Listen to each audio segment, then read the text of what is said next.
Hello and welcome back to Niche Tea, where we talk about drama happening in communities you may not be a part of. I hope everyone is enjoying the last days of 2023. I can tell you who is not though, and that would be today's topic, which is the chess community. When I tell you this community is so messy, as I've looked into what we're going to talk about today and everything else going on, because there's like multiple things going on at the same time, I've come to realize that the chess community is where like apex boy drama happens. And that's not to say that there aren't tons of women in the space. It's just literally women are just trying to fight the organizations to play in the first place. Meanwhile, the boys, and by boys I do mean anywhere up to like 50-year-old men, are getting into just absolute squabbles constantly. And these are grandmasters or like master players we're talking about. It's insane. Like a damn near 50-year-old man got his chess.com blog privileges taken away because he was shitting on a 12-year-old. Like, I can't make this up. But today we're going to talk about something that is still happening. Like, my most recent updates are as of 5 hours ago, and that is related to the 2023 championships. First, as always though, we're going to set some foundation. So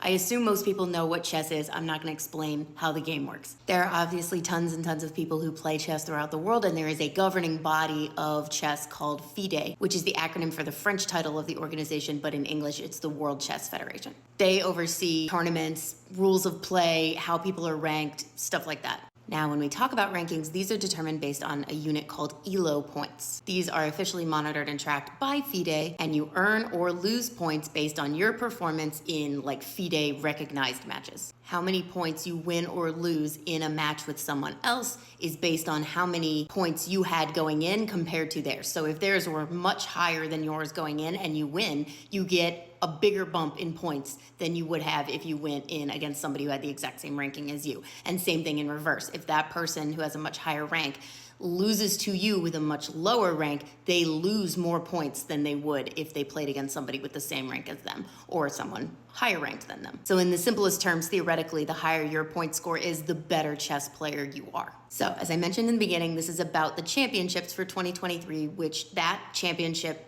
tournament will happen next year. And before that tournament, there is a championship candidates tournament that is also happening next year.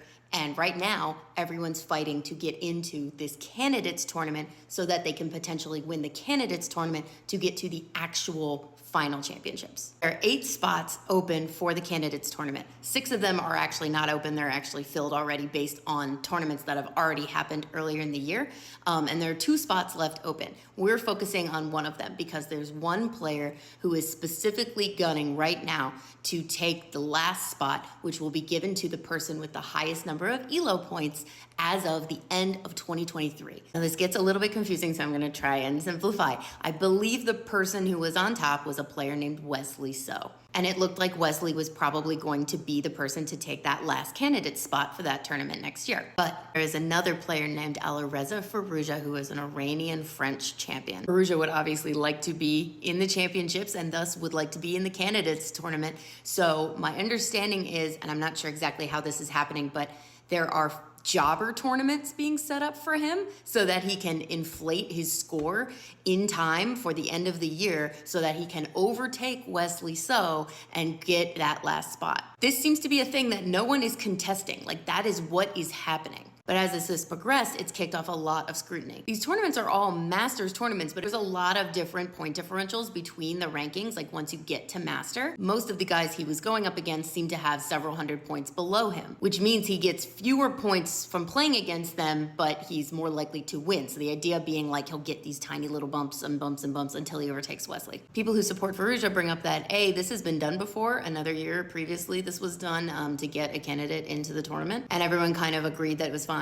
And B, that Wesley So can do the same thing if he'd like to. There's nothing stopping him. The counter arguments to that, though, have been that for the player that did it previously, they had the ranking. It was just they didn't have like a minimum number of games that had to be played, very specifically, I believe, due to COVID restrictions. So that was a different circumstance, and it wasn't as though he was like trying to inflate his score, which is somewhat what it looks like you're doing here. And Wesley has come out himself and said like, yeah, I could do that, but I'm not going to do that. That sucks. So everyone's just been watching Faruja as he goes to see if he can get the points that he needs to overtake Wesley before the end of the year. But then, literally on Christmas, FIDE came out with a new set of rules that were like, if you make a tournament that's like a Masters tournament, we're not gonna count it unless there's at least one player that has over a 2,700 score, which I believe would discount some of the stuff that Faruja has already done, which would then put Wesley back on top. But then people are like, well, if you're gonna do that, won't you take away the guy's championship from before when he won, but as a result of doing the same thing, because I don't think his made that qualification. And then they came back and clarified that no, this is like a going forward thing, so it actually doesn't affect the stuff that Faruja has already done. So then he is still on top. But then also a few days before that, the US chess president issued this letter on behalf of the US chess organization to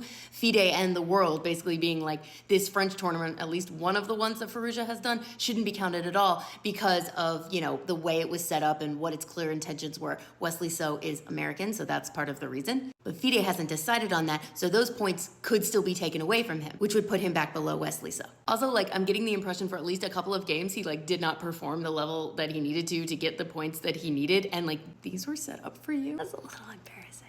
Anyway, he's still going. He's still got, I don't know, a couple days. The tea is hot. It is happening right now.